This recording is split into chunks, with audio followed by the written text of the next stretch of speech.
الحمد لله رب العالمين وأصلي وأسلم على أشرف الأنبياء وإمام المرسلين حبيبنا محمد بن عبد الله وعلى آله الطيبين وأصحابه غر الميامين عليه أفضل الصلاة وتم التسليم.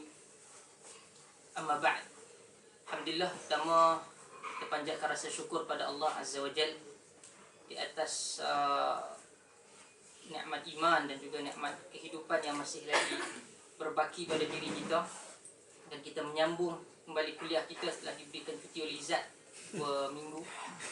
Diminta supaya ditangguhkan dua kali supaya orang dapat bercuti, buat bertinju dan sebagainya. Ya, agak cuti dulu. Jadi kita menyambung kembali dalam perbahasan dan juga perbincangan kita dalam suratul Kahf. Surah panjang. Bukan panjang kenapa? Panjang kadang kita duk pergi melirik sana, kita pergi cuti dan sebagainya, jadi dia tidaklah habis sampai ke beberapa minggu lagi. Jadi Alhamdulillah, suratul Mulk, saya ingat saya dah bincang banyak berkaitan dengan awal, dan kita rasa kita dah habis pada muka surat yang pertama dalam suratul Mulk. Ia merupakan salah satu daripada surah-surah Makkiyah. Surah Makkiyah yang ini surah yang diturunkan sebelum daripada penghijrahan baginda Nabi sallallahu alaihi wasallam. Saya ingat setiap kali kita sampai pada awal surah, kita dah ulang benda ni. Surah Makkiyah, surah Madaniyah. Surah Makkiyah secara umum kalau kita lihat, ia datang berkaitan dengan perbahasan berkaitan dengan tauhid, berkaitan dengan akidah, berkaitan dengan qisas al-umam al-sabiqah, umat-umat yang terdahulu. Namun kalau kita melihat kepada apa yang disimpulkan oleh Al-Imam Syatibi dalam Al-Muwafaqat, Al-Imam Syatibi menyatakan bahawa selain daripada surah Makkiyah ini berfungsi untuk membincangkan perkara-perkara berkaitan dengan akidah, ia juga memberikan base ataupun asas kepada perbincangan berkaitan dengan Islamic law ataupun ahkam asy-syar'iyyah. Ahkam syar'iyyah, iaitu daripada antara ciri-ciri ayat madaniyah, iaitu yang diturunkan selepas daripada hijrah, ia akan pergi banyak berkaitan dengan hukum hakam secara detail. Sebab itu surah-surah yang panjang, surah-surah yang hukum, antaranya surah-surah tiwal, surah-surah yang panjang, Al-Baqarah, Ali Imran, An-Nisa, dipenuhi dengan perbahasan ataupun perbincangan mengenai hukum, yang mana kebanyakannya diturunkan selepas daripada hijrah baginda Nabi sallallahu alaihi wasallam. Namun kata Al-Imam Syatibi Al-Muwafaqat, ia ada membincangkan beberapa perkara yang penting yang menjadi asas kepada perbincangan hukum hakam syarak selepas daripada itu. Jadi ayat-ayat Makkiyah ini, terutama dalam surah Al-Mulk yang kita akan bincangkan, insya-Allah kita cuba habiskan, ia termasuk dalam surah Makkiyah yang mana ia diturunkan sebelum daripada hijrah Rasul sallallahu alaihi wasallam, dan ia mempunyai beberapa perbahasan yang panjang. Antaranya kalau kita baca di dalam berkaitan dengan ayat Makkiyah dan Madaniyah ni, kita akan jumpa pendefinisian yang lain. Contoh, antara pandangan yang paling masyhur Makkiyah Madaniyah ini adalah sebelum daripada hijrah dan ataupun selepas daripada hijrah. Ada yang menyatakan juga Makkiyah dan Madaniyah ini bersifat di mana ia diturunkan. Okey, ini juga satu pandangan. Kalau kita Makkiyah bermaksud datang perkataan Mekah, Madaniyah dari perkataan Madinah. Ada yang kata yang turun di Mekah jadi ayat Makkiyah, turun di Madinah ayat Madaniyah. Okey, di Mekah macam mana, kadang-kadang ia tidak banyak ayat yang turun di Mekah. Mungkin mereka menyatakan ia diturunkan di antara Mekah dan kawasan sekitarnya, Mina, Arafah, Muzdalifah dan sebagainya. Madinah yang ini kawasan-kawasan yang berdekatan dengan Madinah. Juga ada yang menyatakan bahawa ayat Makkiyah ini apabila khitab dia, maksudnya message itu ditujukan pada siapa? Orang Mekah. Okey, jadi ayat itu ayat Makkiyah. Kalau ditujukan kepada orang Madinah, ayat Madaniyah. Ini pandangan. Cuma kata Al-Imam Suyuti, dia memilih pandangan arjah. Arjah ni maksudnya pandangan yang terpilih. Pandangan yang terpilih. Kadang-kadang kalau kita tengok arjah, ia datang daripada dengan isim tafdil, iaitu afdal, ismu tafdil. Arjah bermaksud yang paling rajih.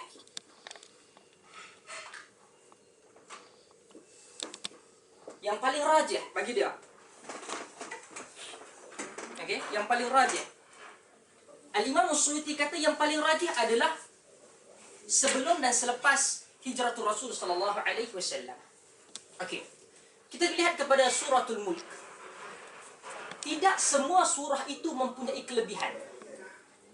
Tidak semua surah itu mempunyai kelebihan. Sebagai contoh, ada juga ayat-ayat Quran ataupun surah itu diberikan kelebihan yang mana hadis itu tidak sahih. Hadis itu tidak sahih. Mungkin ini sebagai revision pada perbincangan ini. Sebagai contoh, ada yang menyatakan bahawa surah Yasin, likulli syai'in qalb, setiap benda itu adanya jantung. Wa qalbul Quran Yasin, dan qalb Quran itu adalah Yasin. Qalb itu jantung Quran adalah Yasin. Hadis ini tidak sahih. Hadis ini tidak sahih di kalangan para ulama hadis. Ada yang menghukum sebagai dhaif jiddan, ada yang menghukum sebagai munkar. Okey? Disebutkan oleh Al-Albani rahimahullahu taala amin di dalam silsilah ahadits dhaifah. Bermaksud, adakah Yasin itu tidak boleh kita baca? Bukan. Yasin adalah salah satu daripada ayat Quran. Nabi SAW menyatakan dalam hadis yang diriwayatkan oleh Al-Imam Al-Bukhari, "Man qara'a harfan min kitabillah", siapa yang membaca satu huruf daripada Al-Quran, daripada kitab Allah, bagi dia pahala. Bukan Nabi kata alif lam mim itu satu huruf. Okey, setiap huruf berpahala, tapi Nabi kata alif huruf, lam huruf, mim huruf. Okey. Juga antaranya siapa yang membaca suratul Waqi'ah pada waktu malam, tidak dipapakan dia di dalam kehidupan. Hadis ini juga tidak sahih. Hadis ini juga tidak sahih. Namun antara hadis yang sahih yang Nabi sallallahu alaihi wasallam meminta kita baca adalah suratul Mulk pada waktu malam. Pada waktu malam. Sebab itu kata Nabi sallallahu alaihi wasallam, "Wadattu an tabaraka alladhi bi yadihi al-mulk fi qalbi kulli mu'min." Aku mengharapkan adanya surah tabaraka alladhi bi yadihi al-mulk pada jiwa setiap orang beriman. Okey? Dan juga Nabi sallallahu alaihi wasallam menyatakan, "Man qara'aha fi lailatin lam yadurruhu al-fattan."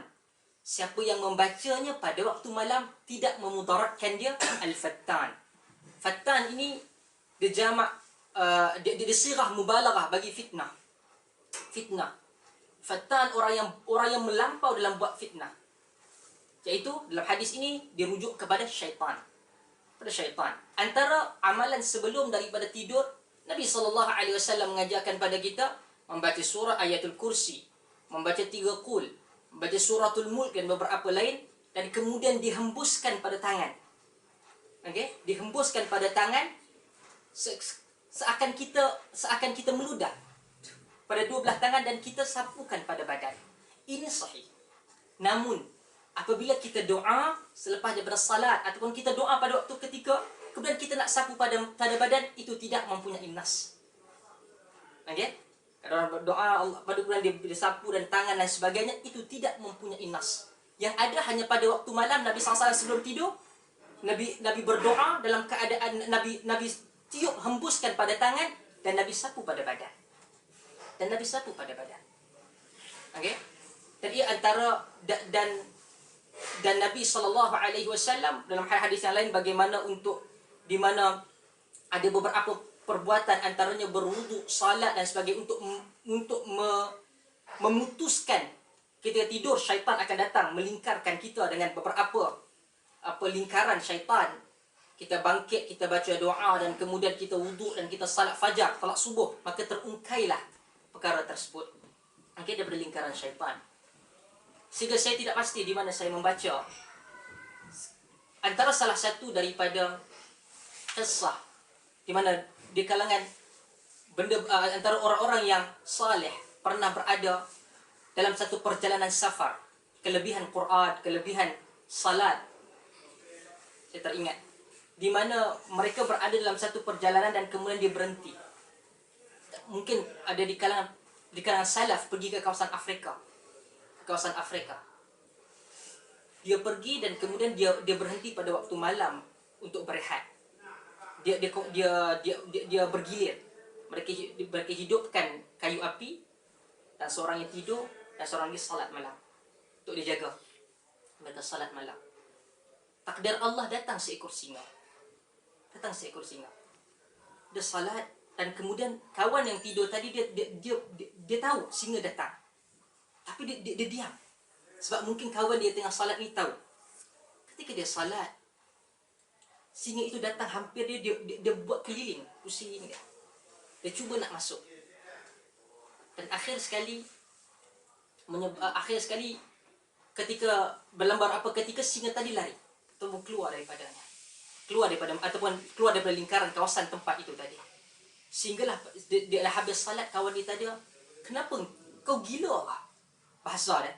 Okay, kau gila. Ketika singa datang, kau diam, kau teruskan salat. Ada dua perkara. Yang pertama, di dalam salat ataupun di dalam apa yang diamalkan oleh para salaf, mereka dijaga oleh para malaikat. Salat kita.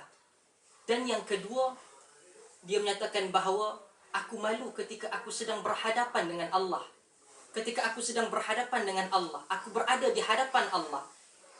Yani qumtu baina yadayillah, aku berada berdiri di hadapan Allah. Aku boleh sibuk untuk melihat kepada makhluk. Jadi dia kata dia tak mau batalkan salat, dan alhamdulillah singa tidak ganggu. Inilah di antara apa yang dilakukan oleh para sahabat sebelum para sahabat masuk ke Afrika. Kalau hari ini katakan kita jalan di kawasan Sahara, confirm kita akan kena kacau dengan binatang-binatang. Bayangkan pada zaman tersebut, itu pun dah banyak mati, kena tembak dan sebagainya.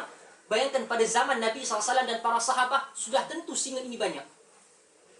Antara perkataan para sahabat yang masyhur, mereka naik ke atas bukit dan dia kata, dalam matan yang saya agak lupa, dia menyatakan bahawa, wahai binatang-binatang buas, nahnu min ashabi Muhammad sallallahu alaihi wasallam.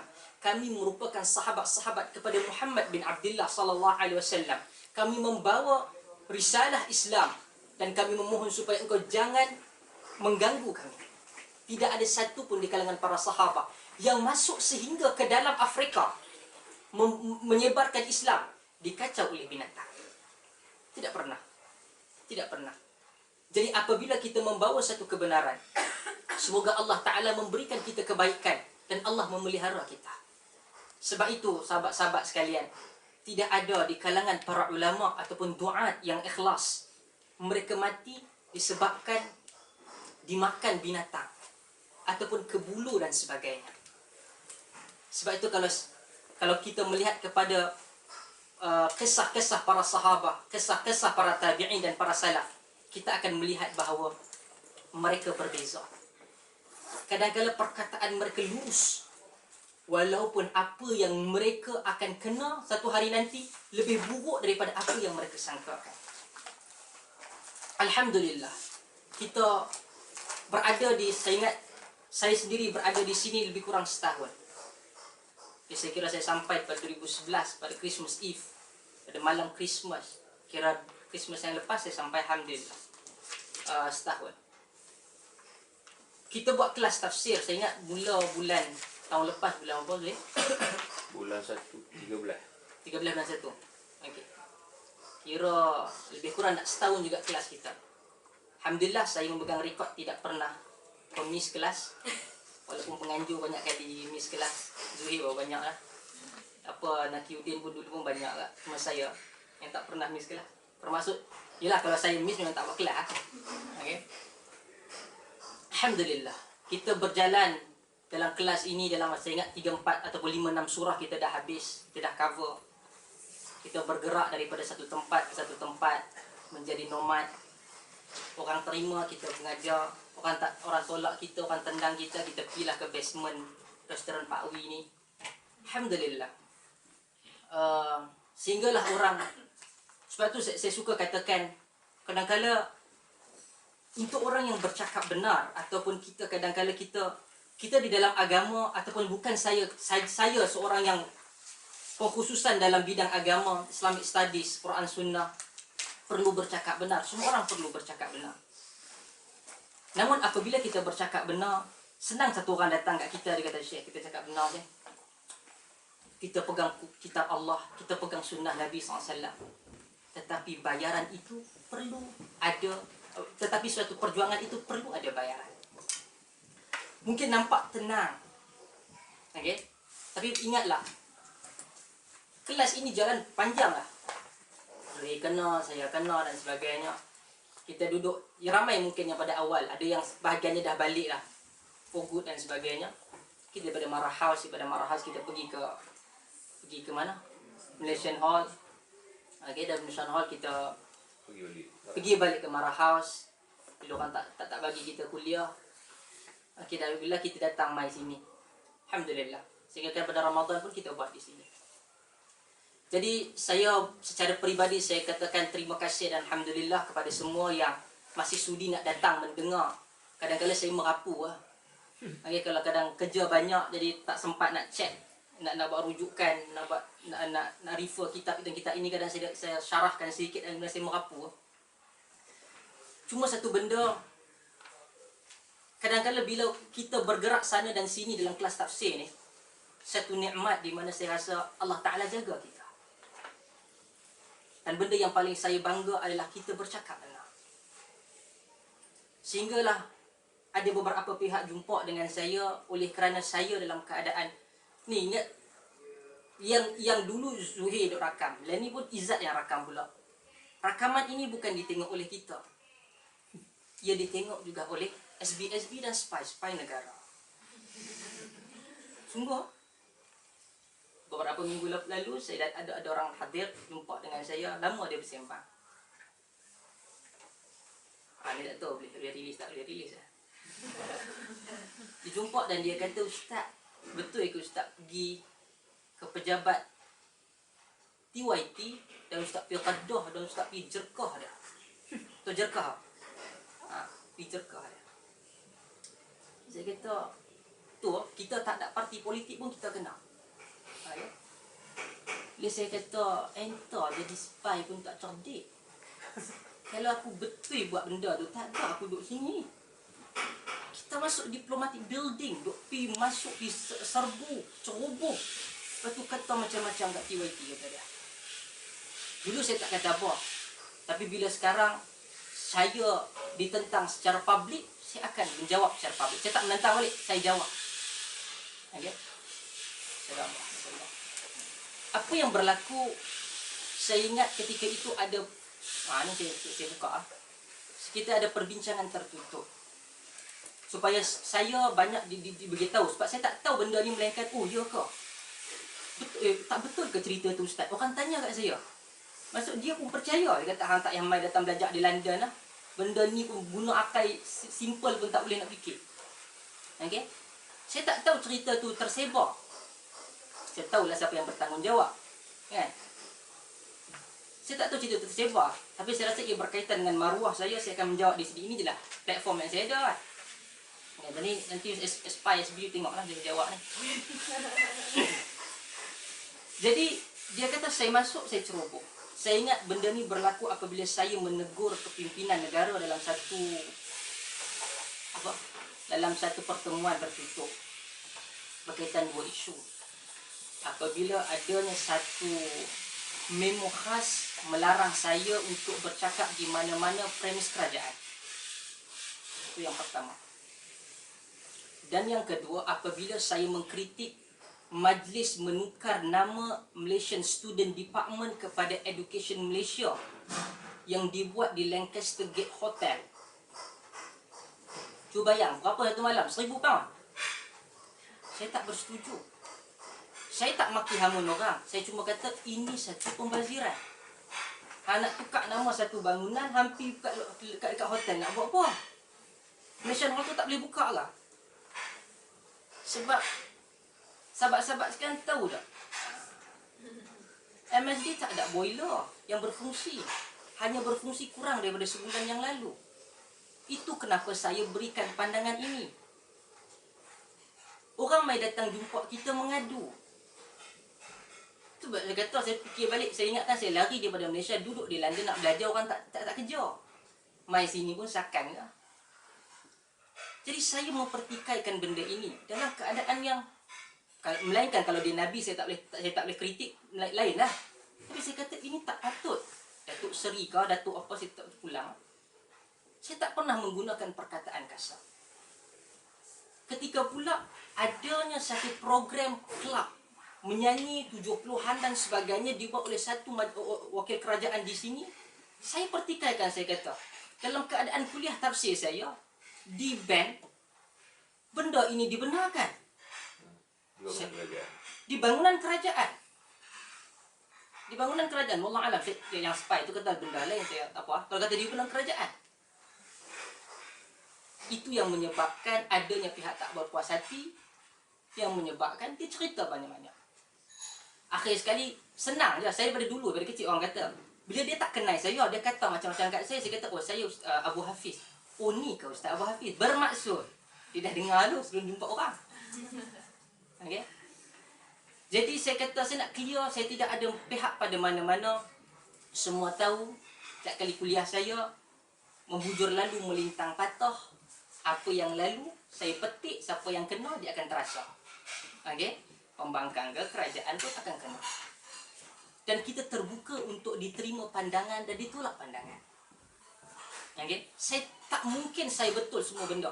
Bahkan mungkin 10 yang saya kata, satu benda yang betul saja. Namun neraca yang kita katakan Quran dan Sunnah. You nak tegur saya, nak bantah saya, di mana Quran dan juga Sunnah Nabi SAW berkaitan isu tersebut. Okay? Jadi wallahu ta'ala a'lam. Alhamdulillah, saya ucapkan terima kasih sebab datang dan ada. Sebenarnya kuliah tafsir ini pun kita buat bulan-bulan adanya bayaran 10 pound. 10 pound. Even UMNO membuat, UMNO pun duk terkapai-kapai juga duit. Okey. Wallah alam dia nak pergi beli cincin ke, nak beli rantai ke, wallah alam lah. Okey. Tetapi apa tak ada duit. Kadang-kadang banyak Pak Wi bantu. Banyak Pak Wi bantu. Allah rahmatlah dia. Kadang kita makan lebih daripada apa yang kita bayar. Tapi dia bantu. Orang jumpa kita bagi tahu kita ni tak ada. Ada makan ada. Kalau pergi tengok kata UMNO duk bagi macam ni je ke. Sebenarnya yang buat semua gerakan selepas pada itu banyak saya. Dan UMNO membantu daripada belakang untuk buat itu dan ini. Okay? Sebab tu saya sebut dalam kuliah yang lalu 3 minggu yang lepas, saya puji UMNO London. Bukan Badan Perhubungan Negara ke, bukan UMNO pusat ke, ada UMNO London. Sebab dia pendengar kata saya. Tak dengar terus lah. Okay? Sebab apa yang saya kempen adalah kepada you nak politik baru. Jangan politik mengampu. Jangan politik untuk cakap orang dah. Neraca kita kitab Allah dan sunnah Rasul sallallahu alaihi wasallam. Saya salah pun salah. Kata saya salah, kita akan kata oh saya salah. Selesai. Nabi sallallahu alaihi wasallam pernah ditegur. Takkan kita tidak salah dan tidak boleh ditegur. Okey? Jadi tidak ada perkataan yang saya keluar. Kalau yang dengar apa semua tak apa. Dengar ustaz dia pun kata ustaz duk pi penyepak sekian-sekian ni betul ya. Tak apa tanya saya. Tanya kita mungkin betul saya penyepak lah. Kerana ada nyamuk saya tolong matikan nyamuk tu, tapi orang nampak kita ni musuh dengan dia. Kita dengar dia kata kalau ada duit habis Tuhan pun dia boleh lawan. Itu ke maksud dia? Tak, bagi dia kalau ada duit senanglah kerja semua. Okey, tapi bila kita dah ada niat yang kita tak baik dengan dia, bila benda itu ada sesuatu yang boleh ditwist, habislah. Okey? Jadi itulah yang berlaku pada kita dan insya-Allah selama ada umur, ada rezeki, kita sambung kuliah dan juga pengajian kita. Insya-Allah. Seterusnya sedikit berkaitan dengan awal daripada surah. Saya ingat dulu sebab oleh kerana ada banyak benda, kadang-kadang saya terlepas pandang beberapa perkara berkaitan dengan permulaan suratul Baqarah. Allah Ta'ala menyatakan dalam awal suratul Baqarah, Tabarakalladzi biyadihil mulku wa huwa ala kulli syai'in qadir. Alladzi khalaqal mauta wal hayata liyabluwakum ayyukum ahsanu amala wa huwal azizul ghafur.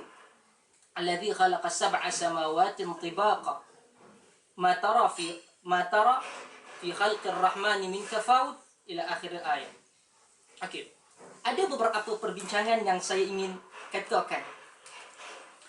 Dalam ayat allazi khalaqal mauta wal hayata liyabluwakum ayyukum ahsanu amala. Di situ Allah menggunakan perkataan allazi khalaqa al-mauta wal hayata. Dialah Allah yang menjadikan kematian dan kehidupan. Kenapa Allah memulakan perkataan al-maut? Yuqaddimullahu azza wa jalla kalimatul maut 'ala al-hayat. Kenapa Allah menggunakan perkataan maut, mati itu, sebelum Allah menggunakan perkataan hayat? Sedangkan kita hidup untuk mati.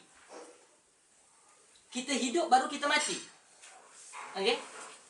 Satu orang ingin hidup, kita hidup, kita akan bertanya pada diri kita, kita buat benda ni mati tak? Kita sentiasa berhati-hati untuk mengelakkan kematian. Kerana kita tahu benda yang pasti kita akan mati. Sebab itu kehidupan yang Allah kata allazi khalaqal mauta, dia yang menjadikan kematian dan kehidupan, liyabluwakum ayyukum ahsanu amala, untuk menguji kamu siapakah di antara kamu yang lebih baik kepada Allah amalan mereka yang lebih baik. Antara perkara yang Allah Subhanahu wa taala jadikan kepada kita adalah akal. Adakah Allah akal yang membezakan antara kita dan makhluk yang lain? Jadi Allah menjadikan perkataan Quran satu perkataan yang tepat untuk kita berfikir. Allah kata Allah jadikan hidup, Allah jadikan mati, dan Allah jadikan hidup. Supaya apa? Menguji kamu siapa yang lebih baik amalannya di antara kamu. Oleh yang demikian, siapakah orang yang berakal? Okey, siapakah orang yang berakal? Kata para ulama, al-aqil huwa alladhi ya'iddu li hadhihi as-sa'ah iddatuha. Orang yang mengira setiap saat untuk kehidupan dia. Apabila kita buat sesuatu, Allah Ta'ala kata kita hidup untuk Allah Ta'ala menjadikan hidup, Allah menjadikan mati dan hidup itu untuk uji kita, bermaksud kita menunggu satu kematian. Satu kematian. Sebab itu, apabila kita duduk berjalan di atas muka bumi ini, sahabat-sahabat sekalian, kadang-kadang banyak di kalangan perkara kita terlepas daripada perhitungan apa yang akan berlaku selepas daripada kematian. Satu orang buat benda yang dia nak buat semua. Hidupnya kita untuk kematian, kita hidup untuk berjumpa dengan kematian, dan kita mati untuk hidup kepada satu kehidupan baru yang kekal abadi. Ketika berjumpa dengan Allah Azza wa Jal, tidak ada yang kita bawa melainkan ahsanu amala, sebaik-baik amal. Sebab itu Nabi SAW mengajarkan kepada kita untuk melakukan satu amalan yang mana amalan itu berat untuk kita bawa di hadapan Allah, dinilai sebagai benda yang baik. Nabi tak ajar pada kita setengah orang, dia nak jadi orang yang kuat agama, dia buat macam-macam. Tapi dia tidak menilai adakah perkara tersebut diajarkan oleh Nabi SAW. Sebab itu sebelum kita buat amal, kata para ulama, sebelum kita buat amal, pastikan bahawa ia datang daripada Nabi SAW. Kita buat semua benda. Okey, kita buat semua benda. Bagi contoh, kalau kita tengok orang cuba untuk menyayangi Nabi SAW. Itu ketika di Singapura untuk sambutan malam tahun baru, instead of dia pergi keluar tengok fireworks pecah sana sini, meletup sana sini, dia pergi buat satu malam maulid. Dia tutup lampu, dia menyanyi lagu Ya Hanana. Okey, saya puji bagi ada artis yang balik kepada agama, tapi jalan apabila salah, ia tidaklah lebih baik daripada anda di dalam dunia artis. Ada satu kumpulan band ni, dia jumpa dengan kumpulan tarikat, kemudian dia buatlah cara untuk memuji Ya Hana, dan dia menyangka bahawa itu adalah daripada agama. Niat yang baik tidak semestinya membawa kepada syurga. Niat yang baik dan juga amal yang betul menepati ajaran kitab dan ajaran sunnah yang bawa kita kepada syurga. Sebab tu Nabi SAW kata, Inna Allah la yanzuru ila amwalikum wa ajsadikum. Allah Ta'ala tidak melihat kepada harta kamu dan juga kepada tubuh badan kamu. Walakinna Allah yanzuru ila qulubikum. Orang kata, Allah Ta'ala tengok pada hati. Bukan saja Allah Ta'ala tengok pada hati, tapi wa a'malikum. Allah Ta'ala tengok kepada hati kamu dan Allah Ta'ala melihat kepada perbuatan kamu. Niat yang baik tidak semestinya membawa kepada amal yang saleh yang diterima oleh Allah Azza wa Jal. Satu orang yang buat amalnya sedikit, tetapi Nabi SAW ajar dan Allah ajar, dia diterima. Dia diterima. Sebab itu Nabi SAW ajar satu perkataan. Nabi kata dua perkataan, kalimatan. Dua perkataan dia. Dua perkataan. Nabi tak kata kena baca zikir yang ini beribu kali apa, tak. Nabi kata, Nabi ajar, Nabi berikan option. Kadang-kadang satu orang dia dah biasa dengan istighfar, diri dia sentiasa istighfar. Ada orang yang Nabi kadang-kadang berikan perkataan ini, dia rasa dekat dengan dia amalkan. Nabi kata apa? Kalimatan khafifatani fil lisan wa thaqilatan fil mizan wa habibatani ila rahman. Dua perkataan yang ringan di lidah, berat di timbangan Allah, dan paling disayangi. Dua perkataan ini kepada Ar-Rahman, Allah Azza wa Jalla. Apa dia? Subhanallahil azim, subhanallah wa bihamdih. Dua perkataan. Subhanallahil azim, subhanallah wa bihamdih. Jadi kita, apabila kita nak buat satu amal, kita tahu, oh Nabi ada sebut benda ni sahih. Benda ini diajarkan oleh Nabi SAW.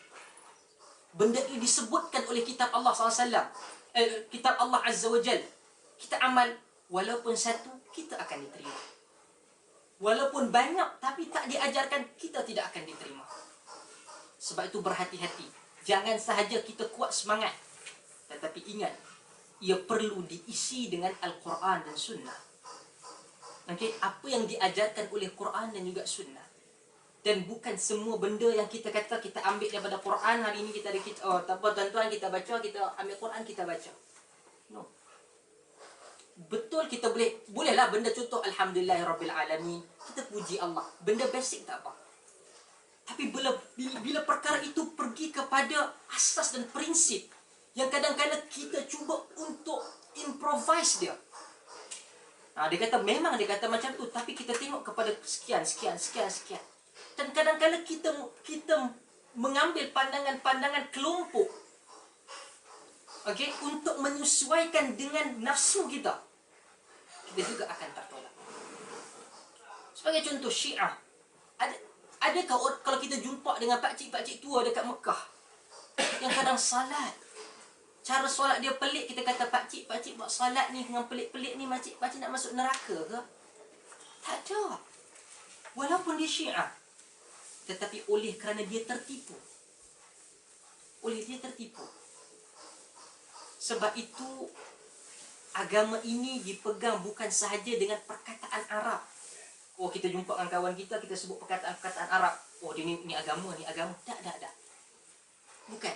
Surat khabar dekat negara Arab pun pakai bahasa Arab, dia bukan pakai bahasa Melayu. Pakaian tidak menggambarkan apa-apa.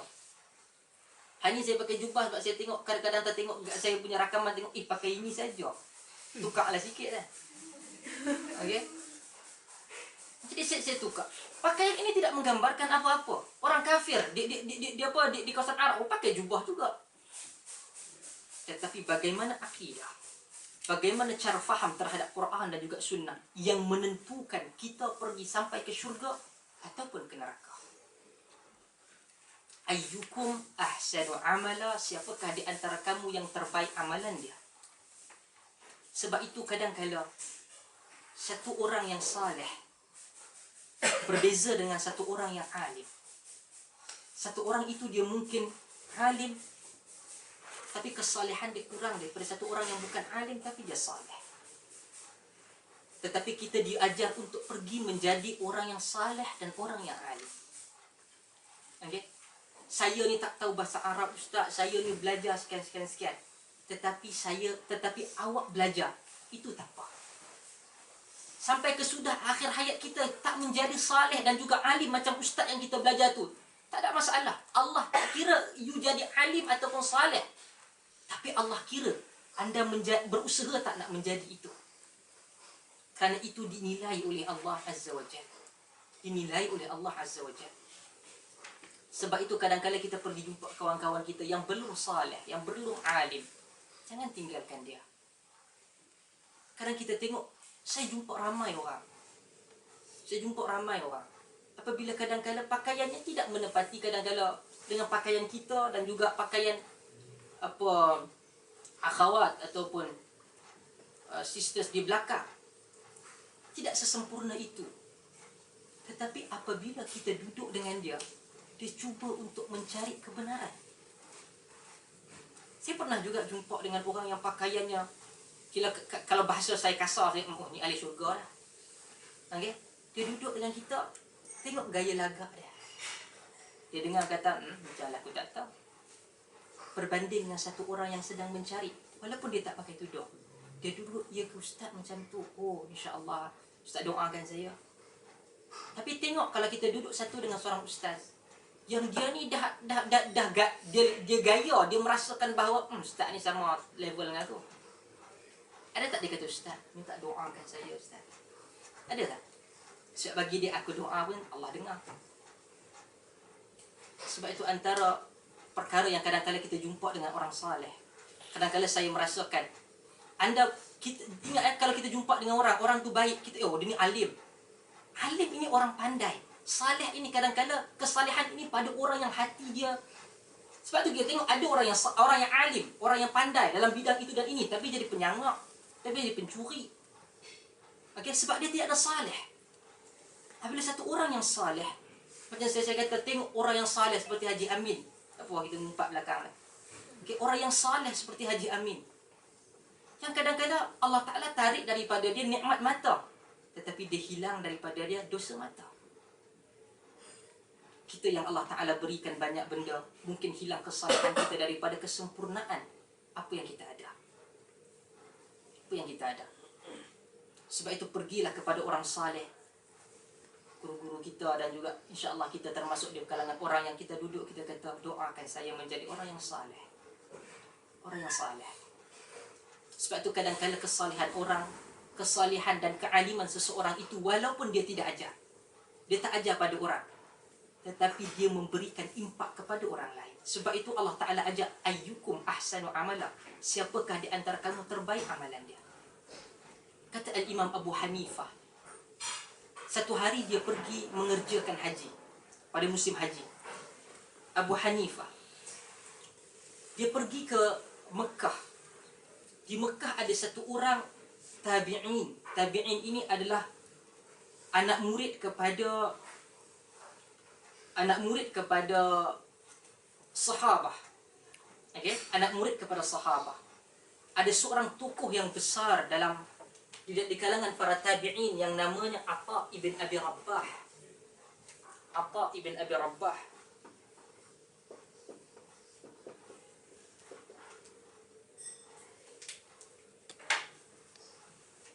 ini seorang tokoh dalam bidang tafsir.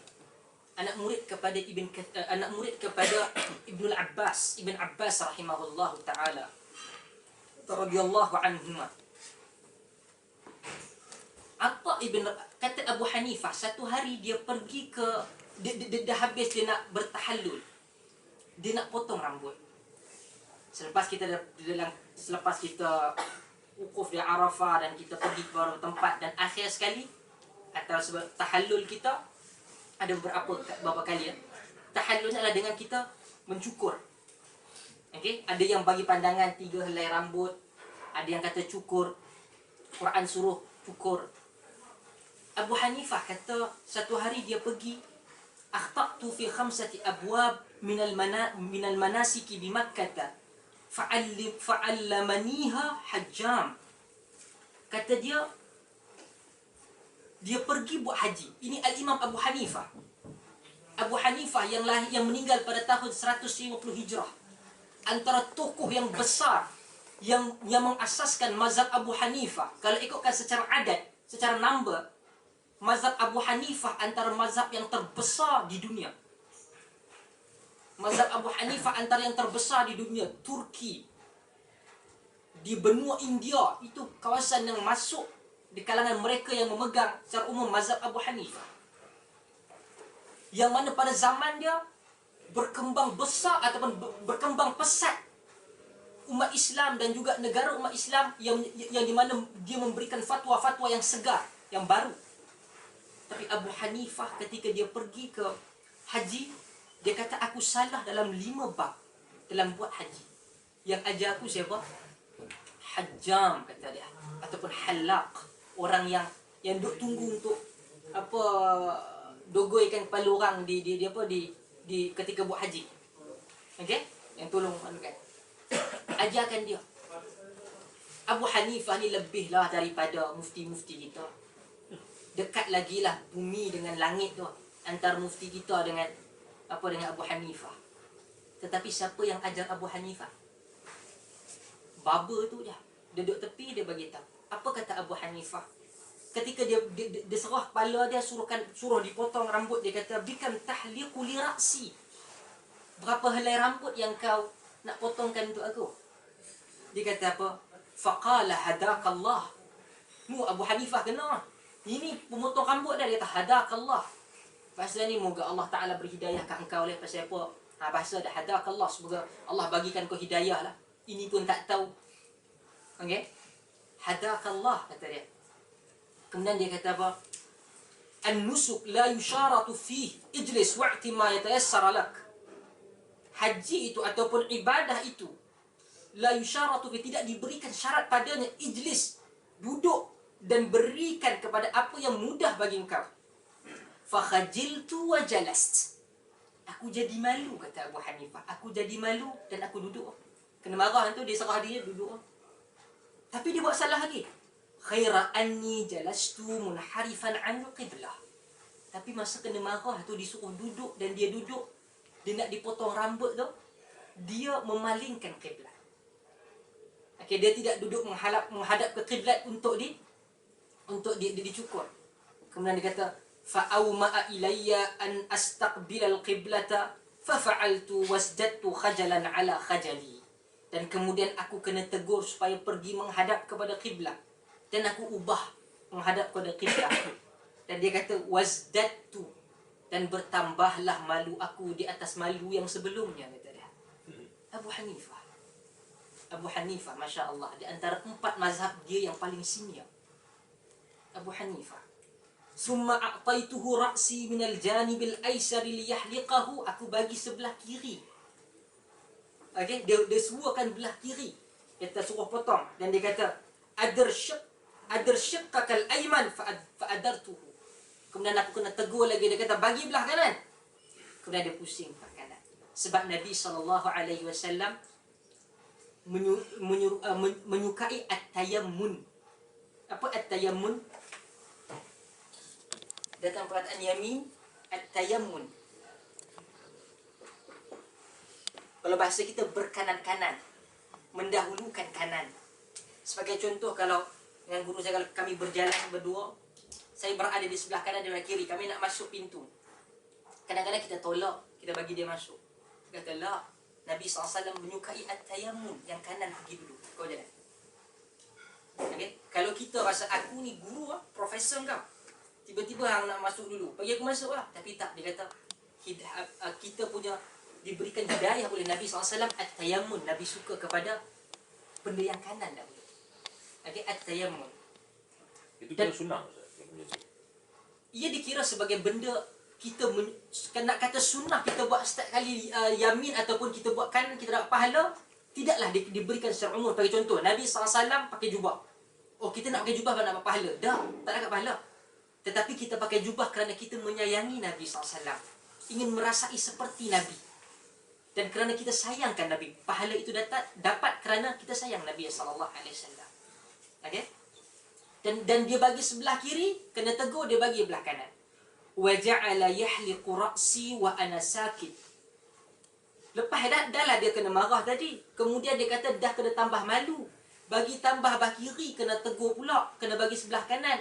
time kena cukur tu, Abu Hanifah kata aku duduk diam. Aku malu nak kata apa-apa. Nak kena tegur, lagi kena lagi. Okey? Dia kata aku duduk ketika dia sedang cukur kepala aku, wa ana sakitun, dan aku diam, anzuru ilaihi wa a'jabu minhu, aku tengok apa dia buat dan aku pun macam rasa takjub dengan apa yang dilakukan. Faqala li, dan dia tegur aku lagi. Mali araka sakitan. Apa yang aku tengok hang duduk diam senyap-senyap sangat ni? Dia kata, kena marah, hang duduk senyap saya apa? Dia kata kabir, bertakbir. Sebab time tu kita kena bertakbir pada Allah. Hari-hari membesarkan Allah. Okey? Selepas daripada Aidul Adha.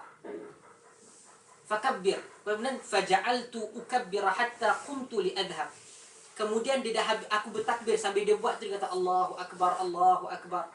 Sebab itu antara sunnah pada hari Aidul Adha, jalan-jalan itu dipenuhi dengan takbir raya. Allahu Akbar, Allahu Akbar, Allahu Akbar, Allahu Akbar, Allahu Akbar, Allahu Akbar, walillahil hamd. Sambil kita berjalan. Bukan maksudnya kita duduk. Sunnah ketika solat raya ni di kawasan lapang. Di kawasan lapang. Jadi setiap orang pergi kawasan lapang itu sambil mereka bertakbir. Itu yang sunnah yang paling tepat. Sambil berjalan Allahu Akbar, Allahu Akbar, Allahu Akbar, la ilaha illallah, wallahu akbar, Allahu Akbar, walillahil hamd. Membesarkan begitu. Jadi ketika dia duduk, dia kata kabir, besarkan Allah, bertakbir engkau. Dia takbir. Habis kena apa? Kena potong dia diri. Dia kata aku berdiri, aku nak pergi. Qumtu li adhhab, aku nak berdiri, aku nak pergi. Kemudian dia kata aina turid, kau nak pergi mana? Ada marah. Dia kata uridu an amdiya ila rahli, aku nak pergi dekat geng aku. Maksudnya kelompok dia, kumpulan dia tadi masa dia main. Dia kata salli rak'atain thumma imdi ila haitsu ma tasha. Salat 2 rakaat, kemudian kau pergi mana kau nak pergi. Halak ni tadi tu, yang baba ni tadi kita tegur kat dia. Kemudian fa sallaitu rak'atain, aku salat 2 rakaat. Wa qultu fi nafsi, aku bertanya kepada diri aku, ma yanbaghi ay yaqa'a mithlu hadha min hajjam illa idza kana dha ilmin. Takkan tahu yang hajjam atau halak, pencukur ni tadi, pencukur rambut yang duduk di situ, dia kata dia tidak akan tahu melainkan dia ni memang orang yang alim. Kemudian dia tanya, faqultu lahu, aku tanya kat dia, min aina laka ma amartani bihi minal manasik. Mana engkau tahu daripada apa yang kau ajarkan aku semua tentang ibadah-ibadah haji ni? Dia kata lillahi ant. Lillahi ant. Kata ni antara bahasa Arab. Kau ni pun, wallahi demi Tuhan kau ni. Dia kata laqad ra'aitu Atha ibn Abi Rabah yaf'aluhu fa akhadtu anhu wa wajjahtu ilaihi an-nas. Aku telah melihat Atha ibn Abi Rabah melakukan perkara tersebut dan aku ambil daripadanya dan aku mengajarkan manusia terhadap kaedah yang dilakukan oleh Atha ibn Abi Rabah. Jadikanlah diri kita ketika kita buat sesuatu yang menjadi hujjah orang lain. Okey, sebab apa? Bukan kerana ustaz tu buat dak, tetapi kita yakin bahawa dia melakukan kerana sunnah Nabi SAW. Sebenarnya kita ini mengambil mazhab orang yang bagi fatwa pada kita. Okey, mazhab orang yang bagi fatwa pada kita. Kadang-kadang orang yang kata dia mazhab Syafi'i, tak semestinya apa yang dia kata itu mazhab Syafi'i. Berapa banyak dalam masyarakat kita salat, okey, yang bukan mazhab Syafi'i. Jari kita angkat bila? Ketika tasyahud, bila? Asyhadu an la ilaha illallah. Kita turun bawah lagi, kita terus. Kebanyakan kita asyhadu an la ilaha illallah sampai pada akhir. Itu benda yang tidak boleh nafi. Innaka hamidum majid, kita turun. Itu bukan dalam mazhab al-Imam Syafi'i. Imam Syafi'i asyhadu an la ilaha illallah, dia turun. Angkat dan dia turun. Bahkan Nabi SAW, kalau kita tengok dalam yang masa kita belajar, ada hadis Nabi SAW macam supaya digerak-gerakkan. Okey? Dan juga diangkat sampai ke akhir. Ini di antara sunnah. dan juga yang disebutkan dalam hadis. Perbincangan para ulama dalam fiqh, silakan, kita ada masalah. Tetapi bila kita buat, kadang-kadang ia tidak bertepatan dengan ilmu. Bukan sahaja kerja kita kerja untuk dakwah kepada orang. Sebelum dakwah kepada orang, dakwah kita pergi mengajar orang itu dan ini kepada orang bukan Islam. Sebenarnya perkara yang paling penting, mendakwahi diri kita dengan ilmu Allah Azza wa Jalla dan juga ilmu Nabi SAW. Berapa banyak di kalangan orang dia datang mai jumpa dengan kita. Sehingga ada minggu lepas saja kalau orang tanya, dia senang, dia nak mai datang sini. Kadang-kadang bila dia tidak tahu tentang fiqh berada di luar negara, sebenarnya bukan dia fiqh luar negara. Fiqh ialah fiqh bersifat universal. Tapi kadang-kadang supaya nak tarik orang datang mai, penganjur bagi saya tajuk fiqh luar negara. Fiqh luar negara. Ada banyak orang, antaranya orang duk bawa jumpa dengan kita, orang tanya soalan dengan kita. Saya ingat minggu lepas saja berpuluh, saya ingat saya kata kuliah hari itu saja. Sebab benda tersebut tidak diselesaikan secara baik. Apabila kita, sebagai contoh kan tanya, Ustaz pandangan Ustaz ni pelik lah, mazhab Syafi'i kah? Takkan kita nak keluar mazhab Syafi'i? Saya nak tanya kepada sahabat-sahabat sekalian, bila kita masuk mazhab Syafi'i sehingga kita dikatakan keluar? Betul atau tidak? Bila kita masuk mazhab Syafi'i sehingga kan kita dituduh sebagai keluar dekat kita kata lahir dekat UK ni ke? Kat Malaysia sedang lah mungkin lah dia tu. Lahir kat UK tiba-tiba nurse datang mai cok hang Syafi'i. Sebelah katil sebab mai daripada India Pakistan hang Salafi. Macam tu lah. Sebab itulah kenapa kita lihat banyak gerakan sebab apa yang kita katakan, perbincangan kita dalam benda agama, gerakan dakwah kita, politik kita, ekonomi kita, semua terikat dengan kumpulan-kumpulan yang kita dekat dengan dia. Ini silap. Sebab itu kita pernah kata dahulu, berkaitan dengan dakwah yang merentasi fikrah dan jamaah. Di kalangan yang di Malaysia yang dikatakan gerakan sunnah, kita berkempen untuk menyatakan dakwah Islam pergi melingkari daripada batasan jamaah, batasan fikrah, batasan firqah, batasan kumpulan dan sebagainya. Sebab tidak mungkin kalaulah agama itu dibatasi dengan kumpulan, ia mampu untuk memanifestasikan kesyumulan Islam. Ia akan gagal. Kita tak kisah kepada you nak pergi masuk mana terpulang. Tetapi bila ia sampai masuk kepada benda prinsip, ia perlu berkaitan, ia perlu terikat dengan Quran dan Sunnah. Kita nakkan sangat kelompok kita menang, kelompok kita ke hadapan, dengan kita memperjudikan banyak benda-benda yang lain. Ini silap. Kita tengok, tak apalah benda ni, kita tak payah fikir-fikir dulu, tak payah belajar hadis. Orang takut belajar hadis sekarang. Bila belajar hadis, dia akan bermasalah. Sebab hadis, dia ada satu ilmu yang berkaitan kritikan yang begitu hebat. Entah siapa sekalipun, entah akan kena. Okay? Sebab dalam hadis, dia memerlukan sifat objektif itu terlalu tinggi. Ramai di kalangan para ulama-ulama yang kena. Sebab untuk tahu keadaan sebenar itu tadi. Sebagai contoh, guru kepada Al-Imam Syafi'i yang namanya Waqi' bin Jarrah. Dah dengar? Siapa pernah dengar satu syair yang dibacakan dulu? Kalau dulu, selalu dalam syair Melayu. Syakautu ila waqi'in an su'il hifz fa arsyadani ila tarkil ma'asi. Aku mengadu kepada Waqi' tentang buruknya hafalan aku. Yang dulu orang kata cerita Imam Syafi'i, terlihat aurat perempuan dan kemudian hilang hafal Quran dia tu. Okay, dia jumpa dengan guru dia namanya Waqi' bin Jarrah. Ni antara tokoh besar di kalangan para salaf. Dia bukan sikit ni orang hebat manusia ni, Waqi' bin Jarrah. Tetapi dia ada satu benda yang disuka minum, namanya Nabidh Kufah. Nabidh yang berada di Kufah, terkenal di Kufah. Nabidh maksudnya perahan jus kurma yang di Kufah, yang apabila minum banyak boleh membawa kepada mabuk. Para ulama mengkritik perkataan dia. Sebab itu para ulama hadis ni dia kadang-kala dia hilang daripada keadaan jiwa dia ketaksuban. Tetapi ketika Al-Imam Al-Zahabi mengkritik Al-Imam Al-Ghazali, dia puji dahulu, kemudian dia kritik. Salah tetap salah, bagus tetap bagus. Sebab tu kita ni, apabila kita tak setuju dengan orang, kita jangan buat perkiraan yang pelik. Okey? Al-Imam Al-Ghazali ketika dikritik oleh Al-Imam Al-Zahabi dalam Siyar A'lam Nubala, dia kata Ghazali manusia hebat.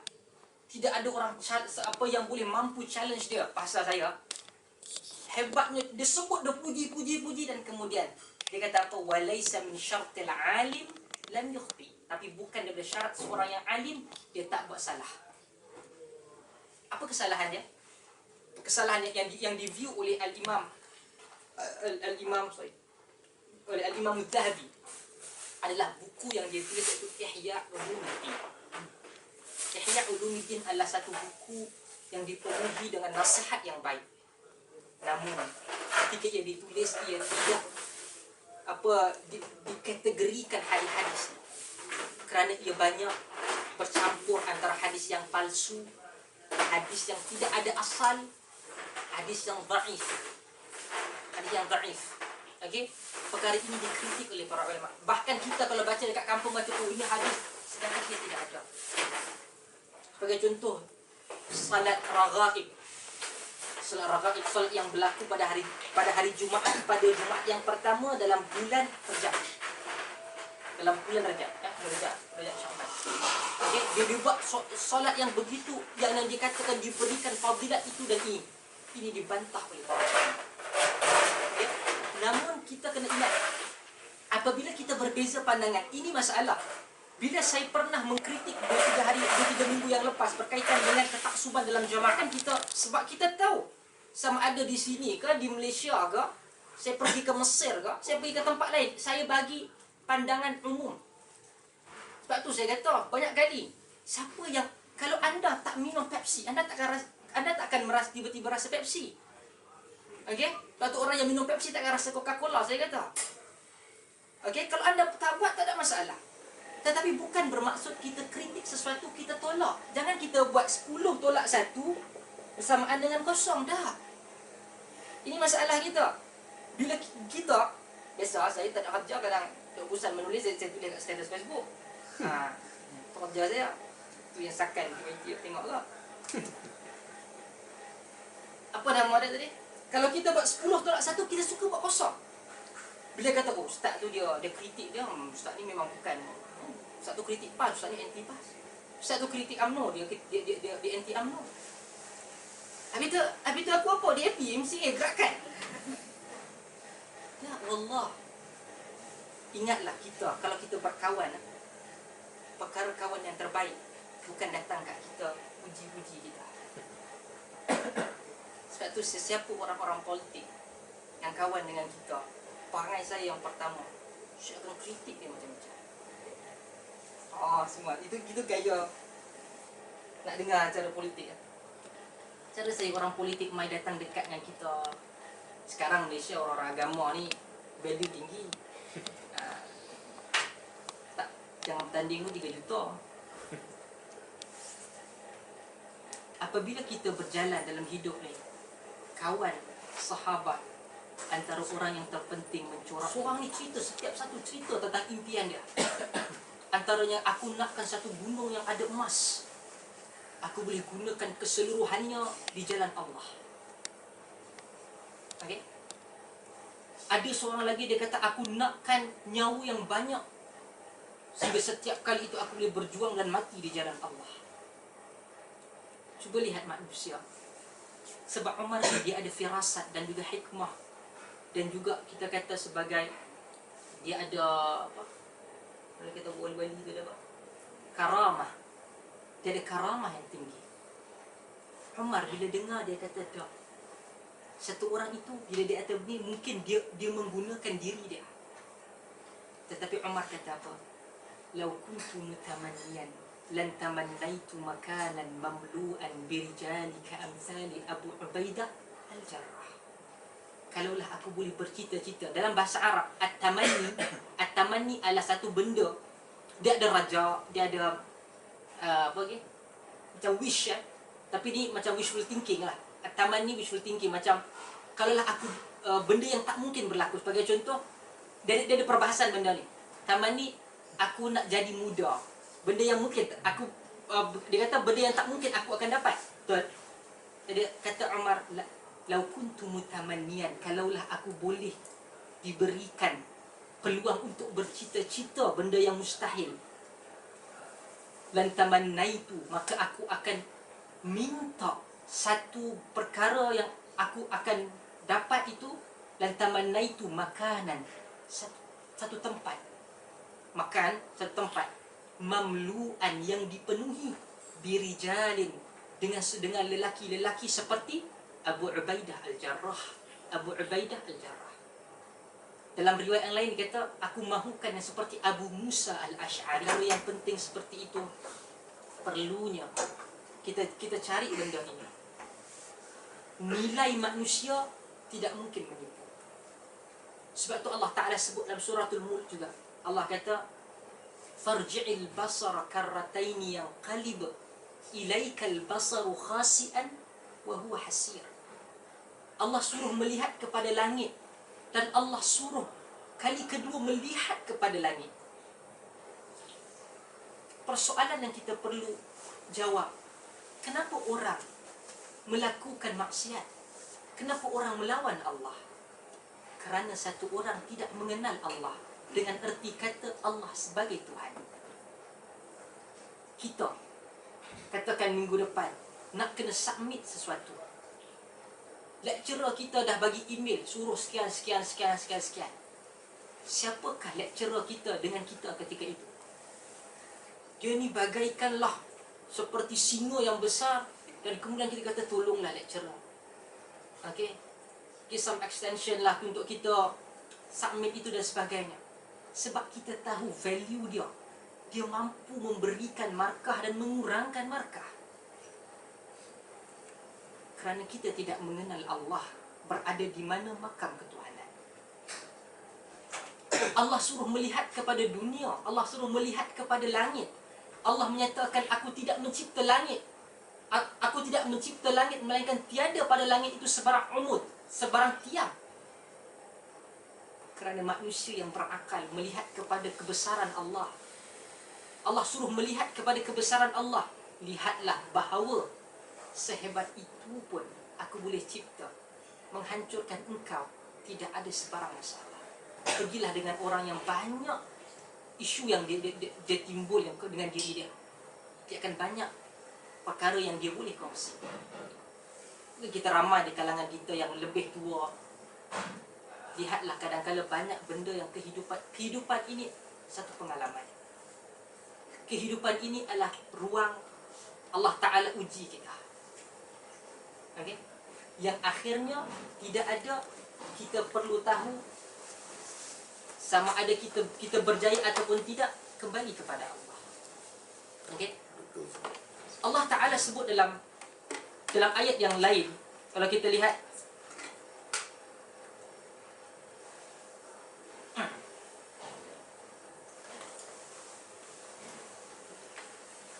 Allah uji kita, seperti mana kita katakan tadi, supaya kadang-kadang menjadi satu button butang untuk kita hidup balik. Banyak orang yang kadang-kadang dia hidup senang, dia duduk menyanda, dia makan apa yang dia mau, dia tidur bila dia nak, dia berjalan ke mana sahaja dia mau, yang akhirnya kadang-kadang dia lupa daripada Allah Azza wa Jalla. Dia mempunyai peranan dengan Allah Azza wa Jalla dan juga sama manusia. Jadi suratul Mulk kalau kita baca balik, sebab saya sambil minum tadi saya baca balik, banyak perkara yang kadang-kadang saya terlepas pandang. Di kalangan para ulama berbincang tentang kataan detail lah tentang benda tersebut. Sampaikan kadang-kadang saya terbaca juga di sini berkaitan dengan perkataan Al-Imam Syafi'i. Okey. Antara fungsi Allah Ta'ala menjadikan hidup dan Allah menjadikan mati supaya kita ada pengalaman. Dan sebab kadang-kadang kita lihat dalam hadis di mana satu orang yang membunuh 99 orang pergi jumpa dengan satu orang yang tak benarkan dia bertaubat, dia bunuh, selesai 100. Kemudian apa kata orang yang alim? Kata, pergilah ke tempat lain, hijrahlah engkau. Sebab itulah di antara tanda bahawa dia pergi keluar daripada kejahatan. Kadang-kadang satu orang dia duduk di sini, dia duduk di Malaysia, di kampung dia, semua orang baik, tapi dia bukan orang yang baik. Dalam jiwa naluri dia bukan orang yang baik. Dia keluar, dia travel, dia pergi safar, yang menyebabkan dia kata dia ada kebebasan. Hari ini kalau kita tengok di bumi UK ataupun di London ni sendiri, siapa yang boleh kata kat kita, mereka yang ada family kita, siapa yang boleh kata kita jauh daripada mak dan ayah kita, nak buat apa saja kita buat? Ada orang berani tangkap? Ada jakim ke, jakun ke, jais ke, apa sebagainya, tunggu? Tak ada. Tak ada. Siapa yang boleh kata kat kita?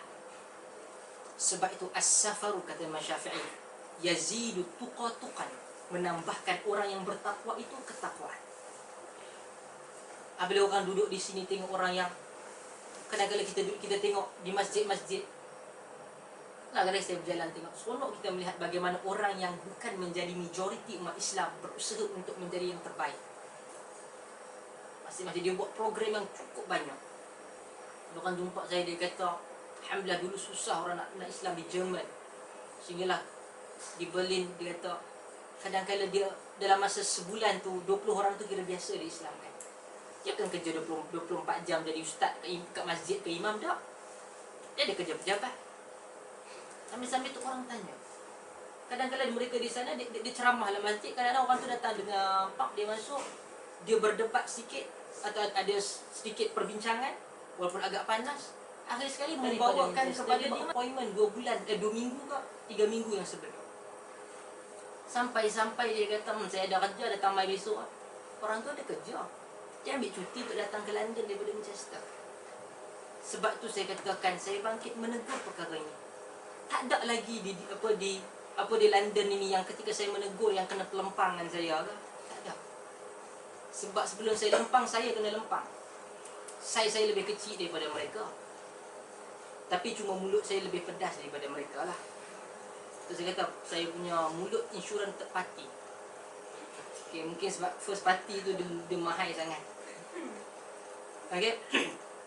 Jadi itulah saya kata, apabila membaca Quran, ini antara saya sebut dekat Nakir tadi kata, kami duduk minum, saya membaca benda ni. Ini kali pertama di mana saya membaca salah satu tafsir yang membincangkan tentang suratul Mulk dalam keadaan yang begitu berbeza. InsyaAllah kita akan sambung pada minggu depan berkaitan dengan banyak benda lain, cuma saya tak sempat nak habis.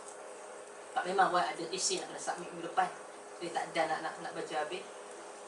Jadi menyebabkan kadang-kadang saya tengok, Masya Allah, benda ni bagus. Sebab saya tak nak habiskan terus, sebab ada banyak poin-poin yang penting yang boleh kita bincangkan. Jadi sebelum pada itu, wallah alam, saya tak tahu kalau ada yang duduk di rumah baca Quran dan kemudian tadabbur sendiri. Banyak juga benda-benda yang lain yang berada di dalam ni yang sebenarnya semua boleh akses. Contoh tafsir Ibn Katsir, banyak terjemahan bahasa Melayu ke bahasa Inggeris ke. Banyak juga tafsir-tafsir yang lain yang bukan muktabar tapi ditulis oleh tokoh-tokoh dalam bahasa Melayu dan juga bahasa Inggeris. Okey, jadi baca. Moga saya mengharapkan pada waktu akan datang perbincangan kita soalan bukan saja soalan yang biasa-biasa, tetapi agak luar biasa. Kenapa ayat ini dibincangkan secara begini?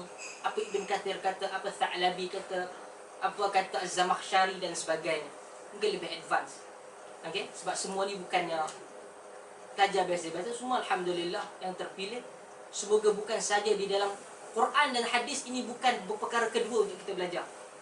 Quran dan juga sunnah adalah perkara yang penting bagi seorang Muslim. Bagi seorang Muslim. Orang kata saya tak ada masa, tak ada itu dan ini. No. Kadang-kadang benda yang simple kita baca. Kita ada kadang iPhone lah, apa semua. Kita ada banyak benda. Tapi kadang-kadang kita tak utilize yang sepatutnya untuk jadikan sebagai sumber ilmu kepada diri kita. Cuma Allah alam, saya minta maaf kalau saya sebutkan benda-benda yang tak sepatutnya, yang bersifat apa politik dan sebagainya. Cuma benda tu yang saya kira saya perlu jawab lah. Saya ingatkan tak ada apa. Lepas benda tu saya duk cakap dia orang pun yang pun cerita duduk di belakang. Kat depan dia pun kena lah. Okay. Jadi saya nak katakan kalau dengar benda ni alah benda biasa lah. Benda biasa. Kalau kita nak buat kelas tafsir kan kemudian tak ada ni apa tak feel lah. Tak ada benda biasa. Dia pun tak boleh buat apa. Kelompok-kelompok ni tak boleh buat apa. Kata saya dia ni semua kontrak lah. Ada orang juga jawatan-jawatan tu sama ada dua. Dia sambung kontrak ataupun dia habis kontrak. Sebab sama ada kerajaan dia naik ataupun jatuh. Itu akan bertukar lah ini. Okay, ini zaman orang nak pilihan raya, kita minta demand apa semua, confirm insyaAllah boleh dapat. Okay. Yang penting kita bergerak untuk kerja untuk Islam. Kita buat perkara yang baik, kita menjadikan kita islah orang. Mulut saya memang agak lain sikit, tapi sebenarnya itu nasihat-nasihat bagi orang yang kedah. Soalan-soalan yang berkaitan dengan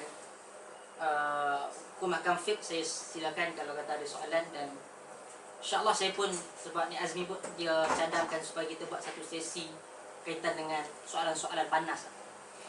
Okay. Dari luar negara, orang tu tanya tentang hukum babi ataupun yang lebih adabnya khinzir. Lepas tu saya kata kita juga perlu menukar, mengkhinzir buta kan. Bukan membabi buta, mengkhinzir buta. Dia katakan isu khinzir. Pada duk pergi berjalan, ada itulah orang berjalan dengan saya pergi bertinju. Dia tengok, dia tahu baju tu baju kulit babi. Dia tahu. Kemudian kata, oh cantik baju ni bagi pada dia. Dia pegang, menggelabah. Dia menggelabah tu, apa hukum lah dan sebagainya. Time tu dia baru nak tanya. Kalau tidak senang, semua benda akan begitu. Sebenarnya agama ni terlalu mudah. Siapa tahu dia akan rasa seronok benda ni. Sakan beli kasut kulit menatang tu lah. Wallahu alam, saya buka sekali soalan.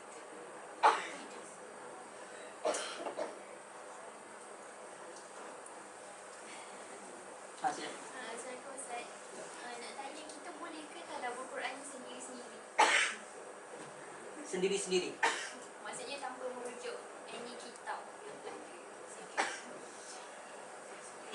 Pertama, ada satu masalah di kalangan orang kita. Sebagai contoh, kita tak ada masalah untuk baca Quran, baca hadis, kita tadabbur kalau kita ada akses yang betul. Okey, kita ada akses yang betul. Sebagai contoh, kita ada buku para ulama dahulu yang diterjemahkan ke dalam bahasa Melayu ataupun bahasa Inggeris. Cakap pasal benda ni dan kita baca. Ataupun contoh benda paling simple, tafsir Ibn Kathir. Ibn Kathir adalah tokoh besar dalam dunia Islam dalam bidang tafsir. Ada terjemahan dia Inggeris dan juga bahasa Melayu, kita baca. Kita baca. Ada satu isu dan kita baca pandangan Ibn Kathir. Para ulama membincangkan dia dan dia diterjemahkan apa hasil kerja Al-Hafiz Ibn Kathir. Dan kita kata kita jumpa dengan kawan kita bincang tentang Quran, dia kata Imam Ibn Kathir, aku baca dulu dalam tafsir Ibn Kathir, dia kata begini-begini. Tak ada masalah. Tak ada masalah. Tetapi masalah apabila kita ambil satu ilmu, kita baca Quran, kita kata macam ni aku rasa dia jadi mufassir lah. Okay? Jadi apabila kita baca Quran, kita kata satu pandangan ayat Quran, okay, satu ayat Quran kita baca dan kemudian kita kata dekat orang lain, adakah ayat tersebut betul cara faham dia? Contoh, ada orang politik, kalau dia menang dia guna ayat ni, kalau dia kalah dia tak kata. Contoh ayat iza jaa nasrullahi wal fath, apabila telah datangnya bantuan dan kemenangan daripada Allah Subhanahu wa taala. Mesti dia kata, tuan-tuan, hari ini kita menang, tuan-tuan. Ini menunjukkan telah turun daripada langit bantuan daripada Allah sehingga kita menang. Hari dia kalah, dia tak sebut. Dia kata hari ni Tuhan tak bantu kita. Dia tak kata dia salahkan orang lain. Tak kisah mana pihak sekali. Okey? Nampak? Ayat tersebut tidak menyatakan bahawa itu adalah kemenangan bagi mana-mana pihak. Ayat itu turun masa bila? Ketika pembukaan kota Makkah, idza jaa nasrullah wal fath, ketika turun datang daripada Tuhan kamu pembukaan, al-fathu, kemenangan. Wa ra'aitan nasa yadkhuluna fi dinillahi afwaja, dan engkau akan lihat manusia yang turun berbondong-bondong untuk masuk ke dalam Islam. Tetapi kita ambil, kita letakkan kat diri kita. Itu masalah. Dia jadi masalah kadang-kadang bila dia seru kepada pihak-pihak. Contoh saya pernah kata dahulu, gerakan Islam berpecah bila dia menafsirkan ikut kepala dia sendiri. Dia kata, siapa ni, kita nak bergerak ni mesti ada gerakan jamaah. Saya kata, okey, you nak gerak jamaah, okey. Dan kemudian, sebab Nabi SAW kata, fa'alaikum bil jamaah, hendaklah kamu dengan jamaah. Jadi entah ni, kalau duduk seorang-seorang, tidak ada jamaah, entah akan sesat. God, apa yang cakap? Sebab tu yang saya kata, apabila you ambil satu teks, jangan you faham cara you. Cara hadis itu dikeluarkan, Quran itu diturunkan. Apakah cara faham para salaf? Kalau betul dia kata, kalau betul kita katakan betul jamaah, you mesti berjamaah. Ayat Quran itu turun pada hang ataupun turun pada Nabi dan juga para sahabat? Turun pada siapa ayat itu yang mula-mula? Sudah tentu pada Nabi, khitab pada Nabi dan juga pada, ataupun yang Nabi kata fa'alaikum bil jamaah sebagai contoh. Nabi sebut hendaklah kamu jamaah. Buktikan pada saya mana jamaah para sahabat. Mana jamaah para sahabat? Takkan para sahabat tidak terlalu pandai sehingga para sahabat kata, tak payah jamaah. Ni bukan apa, kita tak faham hadis ni.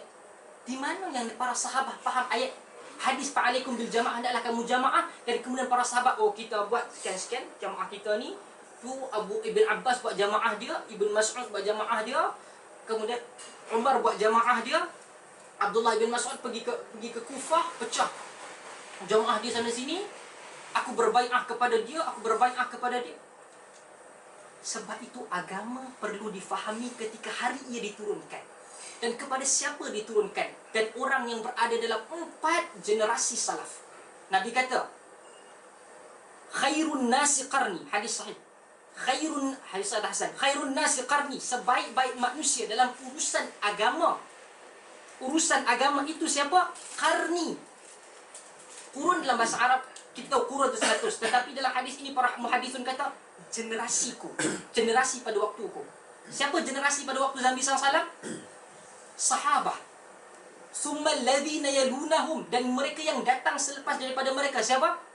Tabi'in. Summal ladhina yalunahum, dan mereka yang selepas daripada mereka itu iaitu atba'ut tabi'in. Kita kata nak faham hadis tersebut, faham dahulu hadis tersebut pergi pada siapa? Sahabat ada jamaah, perpecah ke sahabat? No. Tabi'in, adakah jamaah-jamaah dia? Atba'ut tabi'in, adakah jamaah-jamaah dia?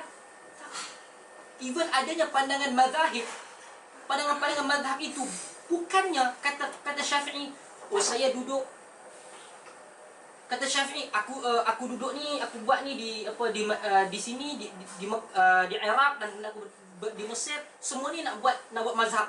Imam Syafi'i tak pernah kata aku ingin mengasaskan mazhab. Tak. Selepas daripada itu, orang mengumpulkan pandangan dan menjadikan dia ini pandangan dia. Dan akhir sekali difahami ataupun dikenali sebagai madhab. Tak adanya Abu Hanifah duduk, Abu Hanifah kata, hari ni aku ni memang hidup untuk mengasaskan mazhab Hanafi. Jadi hampa semua lepas pada ni, kenalah ia mazhab Hanafi. Okay? Tak. Bahkan, kata empat mazhab ini sama semua. Dia kata apa? Sekiranya pandangan aku bercanggahan dengan pandangan Quran ataupun hadis, baling ke dinding. Nampak apa yang mereka ajar? Buang ketaksuban, buang kefanatikan. Ini perkara yang akan membutakan orang sekiranya ada ta'assub dan fanatik. Sebab itu soalan tadi kata boleh tak atau tidak saya tadabbur Quran walaupun saya tidak pergi berguru. Kalau you ada akses pada buku yang betul. Okay? Dan cara faham itu cara faham yang betul. You baca tafsir Ibn Katsir, you kata ni Imam Al-Hafidh Ibn Katsir. Tak ada masalah. Setiap kali you baca, you hanya pakar dalam tafsir Ibn Katsir. Apa dia sat-sat nak cek Ibn Katsir kata apa? Tak ada masalah. Tak ada masalah. Ini bukan agama eksklusif. Nak kenal agama, ustaz kata apa? Kata macam ni, ustaz kan jadi macam padri. Dah. Sekali dia kata, okey, saya nak ayat sekian, okey tak apa. Buka tafsir Ibn Katsir, baca pada kita. Tafsir Ibn Katsir kata gini. Selesai. Tak payah jumpa. Kalau kata tiba-tiba ada program, tak payah jumpa. Tak tahu ustaz ni apa ni. Kadang saya pun lupa. Saya pun bergantung pada kitab. Mai datang kata Ibn Katsir kata sekian-sekian. Ada pula sekarang mungkin kata diterjemahkan tafsir As-Sa'di. You baca ya, simple. Okey? Ada pula mungkin Jami' Al-Ahkamil Quran oleh Qurtubi diterjemahkan. You boleh baca akses. Tapi bila duduk dia kata, ni hari ni kita baca Quran, saya rasa tafsir dia begini. Kita pula pelik. Dia kata benda pelik-pelik yang kita tak pernah dengar. Yang kadang-kadang kita tahu benda tersebut confirm bercanggahan dengan prinsip asas Islam. Selesai. Saya pernah dengar kata, kita tak boleh kritik dia seperti berada di atas pokok. Kita ni bawah saja. Takkanlah dia salah. Wait. Apa perkataan you ni? Takkan dia salah? Dia Nabi dengan Allah kan tak salah. Kalau dia ada point, kita kritik. Janganlah kita pergi kritik dia. Masalah masyarakat kita, bila kata-kata kritik, bila kata debat, semua negatif. Kita kritik satu orang, oh dia ni memang benci dia. Takkanlah dia kadang kritik dia, saya benci. Tak, saya kritik kerana saya rasa benda itu tidak betul. Tidak semestinya dia jahat. Dia manusia. Jadi itu yang saya katakan bahawa bila kita baca Quran ke hadis, kita betul-betul ada sumber, okey, yang relevan untuk kita akses, tak ada masalah. Allah. Sebelah ni. Sama ada berkaitan atau tidak berkaitan. Mungkin nak tanya hukum hakam fiqh. Masa habis apa ya? Masih ada. Tarikat tu apa Ustaz? Tarikat. Sejenis kuih.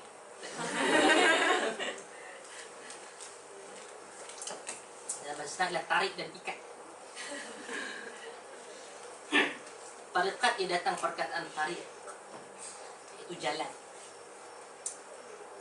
Orang yang satu orang tarikat dia ataupun secara konsep dia kata tarikat ini cara dia nak jalan dia pergi ke syurga, cara dia nak pergi beragama.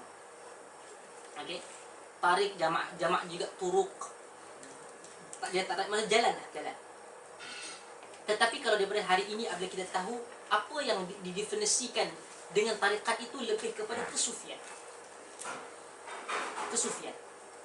Yang dia katakan bahawa dia buat ataupun dia ikut sufi itu untuk membersihkan diri. Tazkiyatun nafs. Jadi datanglah beberapa perkara, datanglah beberapa cara.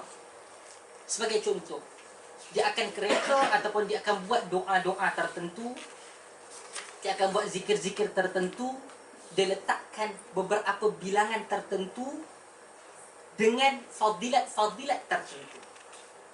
Faham? Sampai tak tu faham? Contoh, kita akan tengok dalam beberapa zikir-zikir dia yang kadang-kadang tidak ada dalam hadis. Ratib Al-Haddad sebagai contoh. Ratib ini dia buat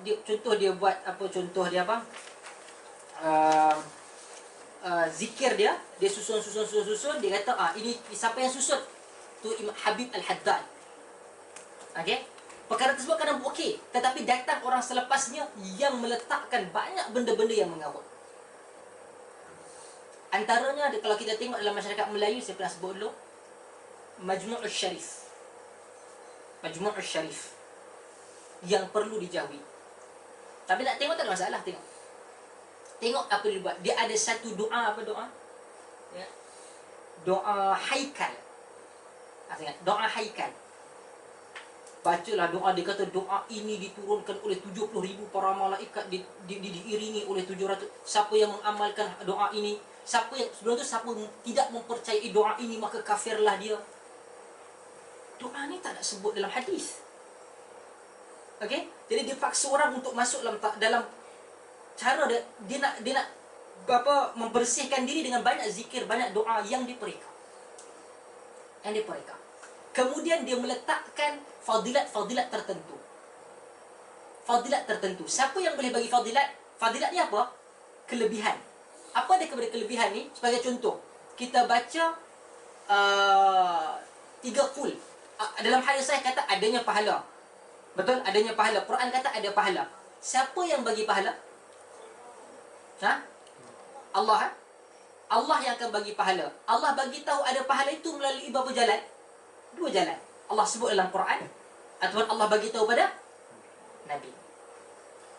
Kalau katakan saya janjikan sahabat-sahabat sekalian sesuatu dengan pahala, boleh tak saya bagi? Kalau hari-hari zikir nama saya 30 kali, maka senanglah, tidaklah dijawab di dalam kubur nanti, tidaklah dipersoalkan di dalam kubur. Okey, tidaklah dipertanggungjawabkan di dalam kubur. Boleh ataupun tidak? Kenapa tak boleh? Kalau mereka boleh, kenapa saya tak boleh? Kalau mereka boleh, kenapa saya tidak boleh? Betul? Jadi inilah saya katakan ia perlu kita kata jadi contoh, kita kata ambil benda yang ada dalam sunnah. Ustaz tu kata ni, ustaz ni kata ni, nanti dulu. Saya nak tanya kitab Sahih Bukhari, dia baca tak? Ada tak zikir-zikir Sahih Bukhari? Yang mana kitab tu semuanya sahih? Bersifat kita nak pilih tempat yang lain. Simple. Kita kalau nak buat, kita ada mungkin circle kita. Dalam rumah kita ada mungkin kawan-kawan. Ada setengah orang rumah dekat belah nak cut cost punya pasal. Okey, ramai. Kita nak satu hari kita mungkin setiap hari ini kita ada perbincangan, kita ada solat jamaah. Contoh hari Khamis malam Jumaat, puasa ramai-ramai, kemudian buat iftar, salat maghrib, antara maghrib dan isyak bincang satu benda. Saya nasihatkan jangan, kalau kita bukan ahli dia, jangan bercakap benda yang kita tak tahu. Ambil tafsir Ibn Katsir, bahasa Melayu ada, bahasa Inggeris ada, kita buka, kita bincang. Bacakan pada orang. Ayat Quran tersebut, perbincangan itu valid atau tidak valid, sebab Imam Ibn Katsir kata, Bukhari ada tak? Ada. Bukan hadis kata Bukhari, hadis Bukhari. Confirm kita betul. Tak payah tanya, Ustaz hadis ni sahih atau tidak, Imam Bukhari kata. Tak payah. Dan Bukhari kata memang sahih. Ambil yang Sahih Bukhari. Semua confirm tak kita dah minimize kebarangkalian, possibility untuk salah. Bila kita ambil tafsir Ibn Katsir, Sahih Bukhari. Sebab itu kalau katakan kita pergi ke buku-buku yang kita tak kenal ni, tiba-tiba dapat pahala sekian dan sekian. Macam inilah saya bagi. Saya ini adalah pekerja kepada satu kontraktor. Buat rumah. Dia buat rumah. Okay, yang ini juga, anda juga seorang kontraktor. Kawan kita sendiri, sahabat kita ni, dia seorang kontraktor kan. Kita pergi jumpa lah. Toke kita tak kata apa, dia kata ni, Syekh, buatkan rumah tu untuk anda 300,000. Nanti toke kita bagi. Toke saya bayar. Betul dia buat. Dia kira percaya. Dia pergi buat. Siap-siap rumah dengan interior design dan sebagainya. Dia datang mai, dia jumpa dengan toke kita. Dia kata, ni toke, tu you punya pekerja tu kata suruh buat satu rumah 300,000. Dan kemudian rumah dah siap, you bayar saya 300,000. Toke dia kata, bagus tak apa saya bayar. Tak kata macam tu. Siapa kata kat hang? Mana agreement? Betul atau tidak? Dalam keadaan kita buat sesuatu yang tak diajarkan oleh Quran, yang tak diajarkan oleh sunnah, selagi kita di akhirat, takkan kita kata, ya Allah, aku buat semua ni sebab nak dosa. Tak, kita kata kita nak pahala. Kita nak pahala sebab kita nak ke syurga. Itu adalah antara benda yang dijanjikan oleh Allah. Tak payah kata, oh kita buat ni tak ada ikhlas kerana Allah tak nak pahala. Allah Ta'ala sebut tentang pahala. Nabi sebut tak tentang beratnya mizan? Nabi sebut bermaksud beratnya pahala. Quran sebut, Quran kata Wa amma man saqulat mawazinuhu fahuwa fi 'ishatir radiyah. Siapa yang berat timbangan amal baik dia, bermaksud pahala. Kita buat benda ni banyak. Contoh orang nak buat puasa 3 bulan straight. Rejab, Syaban, Ramadan. Nabi tak pernah buat. Nak buat tak ada masalah. Kata kenapa ini Nabi ajar. Wait, nanti dulu. Nabi tak ajar. You nak puasa tak ada masalah.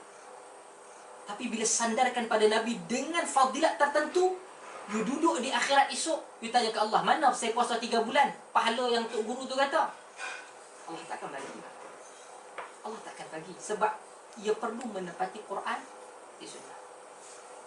Begitu juga lah dengan tarikat. Kenapa perlu tarikat? Dia kata nak bersihkan hati, tuan. Nak bersihkan jiwa dan sebagainya. Quran tak ada kan? Quran kata qad aflaha man zakkaha. Berjayalah orang yang mensucikan diri. Jadi itu perlu tahu tarikat. Sebelum nak pergi tarikat, kita perlu tahu Quran dan juga sunnah. Okey, itu asas. Tapi tak kisahlah kita nak masuk apa saja, kalau dia bercanggah dengan Quran dengan sunnah, dia tak valid, dia invalid. Belakang soalan. Ustaz, soalnya sebelum kita nak lakukan satu ibadah tu, kita nak tentukan dia datang daripada Al-Quran dan Sunnah. Kan macam buat kita bukan dari, sebenarnya bukan belajar Al-Quran Sunnah, macam nak cari Sama. Okey. Sekarang kita dah dapat tahu bahawa ialah Quran, kita memerlukan satu perkara itu valid dari Quran dan juga sunnah. Kita buat apa yang kita buat. Kemudian kita review balik. Sebagai contoh, kita selawat, banyak selawat yang kadang-kadang kita tak tahu main mana daripada perkara tersebut. Apakah selawat yang terbaik? Sebagai contoh saya sebut tadi ya. Selawat yang Nabi kata yang paling terbaik yang Nabi beritahu adalah selawat Ibrahimiyah. Itu pun nama datang selepas. Kita lagi selawat Ibrahimiyah, iaitu selawat dalam tasyahud akhir tu. Itulah sebaik-baik selawat. Allahumma salli ala Muhammad wa ala ali Muhammad. Kama sallaita ala Ibrahim wa ala ali Ibrahim fil alamin innaka Hamidum Majid.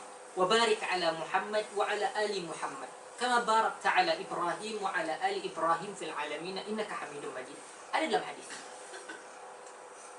Jadi apa yang berlaku, kita sendiri perlu berusaha. Kita sendiri perlu berusaha. Kita tak boleh nak kata ustaz tu tak sebut, ustaz ni tak sebut dah. Sebab tu kata pendeta Zahbar dalam bukunya Bergantung kepada Diri Sendiri, kita ni satu bangsa yang kadang-kala akan habis satu bangsa yang hanya bergantung pada orang lain. Nak mati bergantung pada tahlil orang. Okey, disebut kita pun tak rasa apa ni. Melayu kalau tidak adanya beasiswa tidaklah belajar, kata pendeta Zahbar. Lihatlah kepada Cina. Betul. Kalau kita tengok sekali Cina, pok dia apa? Topi, apa bagan dia jual ikan dia. Apa topi apa kita panggil sebenarnya? Cina yang duk bagan tu je. Kereta pun, kereta yang bukannya kereta besar-besar, rumah bukan 3-4 juta dah. Tapi anak dia mana? Seorang di Australia, seorang dia apa di US, seorang di UK. Kata, you apa anak-anak you mana dapat itu beasiswa? Tak, saya semua duit sendiri. Betul atau tidak? Kita sikap yang kita selalu tak mau bergantung pada diri sendiri. First, saya cadangkan review balik salat kita. Mana kita salat? Takbir perempuan. Kalau perempuan diajar untuk salat, kalau sempit-sempit tu, takbir dia tu, nanti syaitan cucuk. Ingat hang buat macam tu sempit, syaitan tak boleh cucuk apa daripada arah lain ke? Nabi kata sallu kama raaitumuni usalli, salat macam mana kamu tengok aku salat. Nabi kata kamu salat macam mana kamu nampak aku salat. Sebab itu kata para ulama hadis, tidak ada beza antara salat lelaki dan salat perempuan. Okey? Dalam keadaan kita dah keadaan yang selesa, kita takbir. Sebab tu katakan ada mungkin sedikit perbezaan. Secara prinsip tidak berbeza. Okey? You carilah hadis. Mana hadis yang kata Nabi kata perempuan jangan bagi buka. Bagi rapat semua. Kita akan jumpa. Dalam hadis mereka para sahabat kata Rasulullah Taala dan Nabi SAW takbir setentang dengan bahu. Dalam keadaan sujud Nabi larang daripada perut itu bertembung ataupun bercantum dengan peha kita. Bagi ruang. Perempuan dia aja kan? Apa kira rapat kan antara perut ni. Nabi larang dalam hadis. Orang akan kata, oh, takkan selama ni kita buat salah, Ustaz? Untuk kita kata salah, tak. Tetapi saya cadangkan untuk kita review. Orang bagi pandangan. Sebab itu saya kata, percambahan inilah apabila kita banyak tengok, review balik, ini akan jadi lebih matang. Isu yang simple lah saya kata, isu contoh antara suami dengan isteri batal ataupun tidak air wuduk. Okey? Buka kedua-dua semua mazhab. Saya bermazhab al-Imam Syafi'i. Okey? Tetapi kita perlu juga, tidaklah kita sehingga walaupun pandangan itu tidak kukuh menyebabkan biarlah ni mazhab kita, walaupun tak kukuh kita kena perlu mazhab kita. Kita tak boleh keluar pada mazhab kita. Kalau nak keluar pada mazhab kita, kita mesti tahu mazhab yang kita nak masuk tu. Sebagai contoh, kita nak pergi umrah atau haji. Nak tukar, kalau terpegang tidak batal. Jadi hendaklah kita tahu macam mana cara mazhab Malik. Berwuduk. Apa? Mazhab Malik mula wuduk basuh kaki sebelum basuh muka kah? Nak tahu, mesti tahu mazhab itu dulu semua sekali sebelum kita nak amalkan mazhab itu. Yang kita amal mazhab Syafi'i, kita tahu semua kah? Tak tahu pun. Kita ambil mana hujjah yang paling kuat. Okey? Jadi sebab tu saya kata, nak tahu macam mana? Mungkin sampai akhir hayat kita mati umur 70, 80, insya-Allah 90 tahun. Kita tak habis lagi nak tengok semua. Sebab tu kata Dr. Yusuf Al-Qaradawi, saya tengok ataupun beritahu ataupun saya baca mana, saya silap. Dia kata, kalaulah dia tidak mampu untuk berijtihad di dalam pandangan suatu masalah, dia taklid pada mana-mana mazhab. Tak mungkin dia boleh selesai. Sebab tu dia kata dulu dia Hanafi. Lepas tu dia tukar pada Syafi'i. Lepas tu dia lihat tengok pula jadi Hanafish. Okey? Sebab kadang-kadang kekuatan hujah itu tidak semestinya berada dalam Syafi'i. Kalau kita kata Syafi'i ini detail dan sebagainya, kalaulah betul Syafi'i antara tokoh, tapi bukan bermaksud contoh kalau hujah kita, you ambil mazhab, you kata you tak nak pegang pada mazhab Imam Syafi'i, you pandai sangat ke pada Imam Syafi'i? Selalu dengar hujah ni. Habis tu kita tak ambil mazhab Malik, kita lipatnya pada mazhab Malik kan? Nak main lawan hujah tu letih je, oi. Besok dah habis. Tetapi kita mengambil kepada kekuatan hujah. Okey? Itu yang menyebabkan satu orang dia hebat. Kata, jangan pula datang orang, ni lah buah-buah ni kerjanya bincang pasal benda-benda fake. Kita ada isu yang lebih besar. Isunya apabila kita memisahkan benda ini, dakwah pun kita perlu buat, memahami ibadah pun kita kena buat, perbincangan fake pun kita kena buat. Ketika Al-Syekhul Islam Ibn Taymiyah sebut pasal hukum hakam, yang orang panggil, benda ni benda furu', dia juga adalah panglima tentera Islam di dalam peperangan. Al-Imam Syekhul Islam Ibn Taymiyah juga menulis dalam menjawab tuduhan dan juga perbincangan dalam mazhab, dalam agama Kristian. Apa nama dia? Minhajus Sunnah, Man baddala dinul Masih. Okey? Al-jawabus sahih liman baddala dinul Masih. Jawab yang betul, yang sahih pada siapa yang menggantikan dan mengubah agama Nabi Allah Isa, Jesus. Okey? Jadi sebab itu kita perlu katakan bahawa nak mula satu-satu. Saya berperingkat. Kita datang kelas tafsir, kita tanya soalan satu persatu yang mungkin boleh kita tengok solat kita, takbir macam mana takbir Nabi. Kita tak pernah diajar. Kita ikut, jangan banyak tanya, hang tak solat lagi. Ustaz kenapa gini? Jangan banyak tanya, hang ikut . Sebab tu kita sebab tu kita kata, sebab tu memang kita tak boleh kita memang tak boleh debate di Malaysia. Sebab debate memang bukan budaya kita.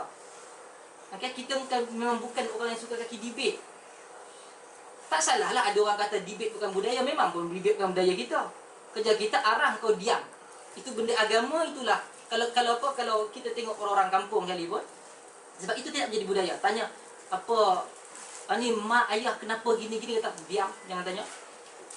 Itu senang, bukan susah. Okay? Jadi saya kata Nak tahu ia sunnah tidak, kita buat review. Kadang kita sendiri. Bentuk satu solat kita macam mana, puasa kita macam mana, zakat kita macam mana. Okey. Contoh yang terbaru saya tengok apa khutbah di masjid di Central Mosque tadi. Dia bincang berkaitan dengan antara salah satu isu adalah isu kita congrat apa orang yang bukan Islam New Year dengan Christmas. So macam mana? Ada orang kata tetap total haram dan sebagainya. So macam mana kita jumpa kawan dekat uni, kat school, semua kita diam. Oh tak boleh. Kita semua haram. Hari ibu pun haram lah. Sambut hari ibu haram. Balik-balik rasa sayang kat mak dia, nak belikan hadiah terus. Rosak akidah. Ini bodoh kata dia. Sambut menyambut hari ibu kata dia.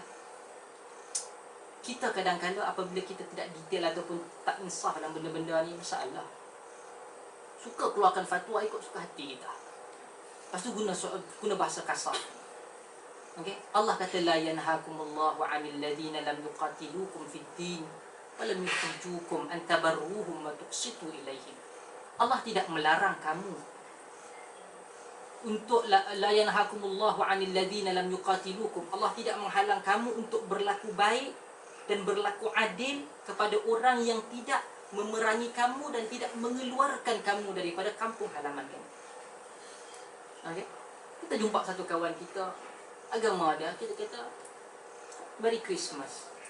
Namun ia tidak mengatakan bahawa kita mengiktiraf akidah dia. Lakum dinukum waliyadin. Ketika kita membenarkan apa patung Buddha, apa temple dan sebagainya, bukan bermaksud kita mengiktiraf agama dia, tak. Kita bermuamalah. Islam bukan agama i'tizal. I'tizal maksudnya duduk sorang-sorang, hang tak boleh, aku pergi sini dia rosak akidah, tak. Kita jumpa dengan dia, kita mengucapkan perkataan yang baik. Bahkan kalau dia mai datang, ada kawan-kawan kita jumpa ada beberapa kawan India dan juga yang Cina bukan Islam datang kata Assalamualaikum Ustaz. Okay? Kita kata tak boleh, waalaikumsalam. Haram kita buat macam tu. Allah kata apabila orang memberikan salam pada kita, fahayyu bi ahsana minha aw rudduha. Jawablah salam itu lebih baik daripadanya atau sama.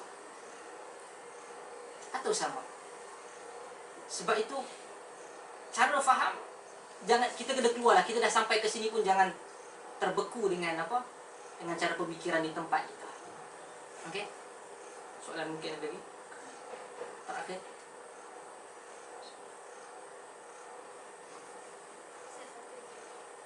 Apa kamu message? Tak ada orang share kat Facebook. Saya share kat sini. Ada 2 ayat ni tapi saya tak tahu ni hadis ke apa, nak tanya Ustaz sahih ke tak. Yang pertama dia kata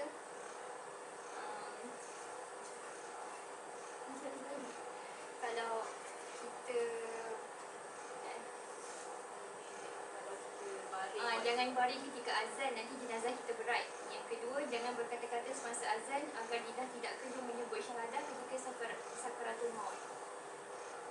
Nak tanya sahih ke benda tu? La asala lah, tidak ada asal dalam agama. Tidak ada asal agama. Baring jadi khinzir lah, jadi apa, semua tak ada dalam agama. Okey, jadi berat. Wallahu a'lam. Ramai je orang bukan Islam yang time azan tak ada apa. Okay. Dulu kita ada satu zaman di mana orang nak buat agama ni dia bagi apa terkejut tergempak ni. Yang ni mati jadi babi, yang itu mati jadi keldai, mati jadi khinzir, mati jadi tu saya kata saya tunggu satu mati jadi apa latest Ferrari tu boleh kan dia mati jadi macam tu. Teruk. Tu kalau kata orang bukan Islam tengok dia kata, kami mati tak ada apa.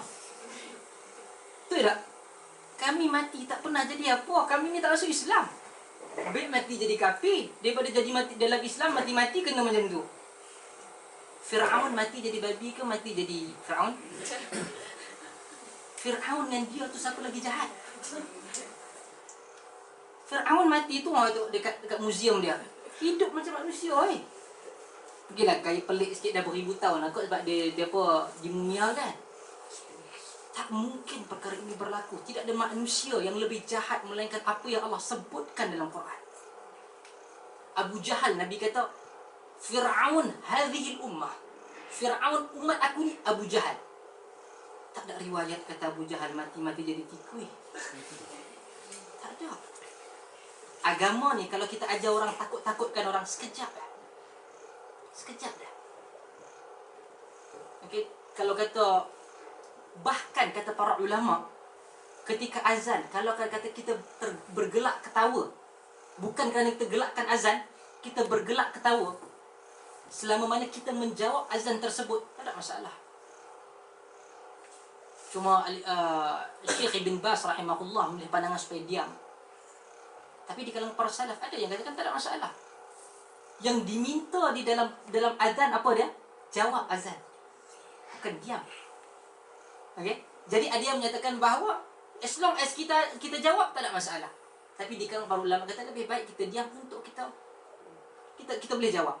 Tak ada masalah. Tetapi isunya bila kita hang jangan cakap, hang tahu tak nanti lidah hang terkelu dan sebagainya. Ini tak mungkin dalam agama. Sebab tu saya kata Quran akal kita boleh fikir. Sebab tu kata Al-Hafidh Ibn Qayyim, "Idza ra'aital hadis." Kita confirm lah benda tu kita tak pernah dengar dalam Quran. Okey? "Idza ra'aital hadis", sekiranya engkau melihat satu hadis yunaqidul usul, yang yukhaliful usul, dia bercanggahan dengan usul agama, akidahnya ataupun akhlak dia, ataupun yukhaliful manqul, dan dia bercanggahan dengan ayat Quran. Ataupun yunaqidul uqul, dan dia tak masuk akal.